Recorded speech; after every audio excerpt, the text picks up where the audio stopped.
या महाराष्ट्रामध्ये आईला देवता म्हटलं जातं, वडिलांना देवता म्हटलं जातं, मातृदेव भव पितृदेव भव आचार्य देव भव.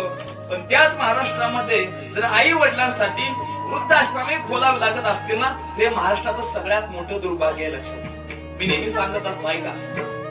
आज शहराकडे पाहिलं तर शहरामध्ये वृद्धाश्रम गच्च्या गच भरून चाललेत महाराज. सांगू, एक वेळेस आई वडिलांना घरच्या गोठ्यामध्ये ठेवा बरं का, आपलं वृद्धाश्रम मध्ये टाकू नका. का? चांगलं चुंगलं खाऊ घालता आलं नाही, घालू नका. मुलाबाळाचं शिल्लक राहील ते द्या, प्लास्टिकची वाटी द्या, प्लास्टिक ताट द्या, प्लास्टिकचा चमचा द्या.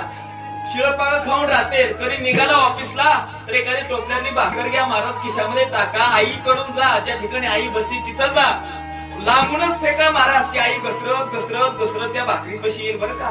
त्या भाकरी उचलत अर्धी आपल्या ताटात कुस्करेल, अर्धी आपल्या धनीच्या ताटात कुस्करेल. तेव्हा तो बाप म्हणत असतो, का ग अगं कांड त्या वृद्धाश्रमातून तिथं जर रोज गरम चपात्या मिळत होत्या ना, तेव्हा ती आई म्हणते तिथं जरी रोज गरम चपाती मिळत होत्या ना, पण ते त्या गरम चपातीचे प्रेम नाही ना, ते माझ्या मुलाने टाकलेल्या भाकरीमध्ये प्रेम आहे. आईचं प्रेम असतं.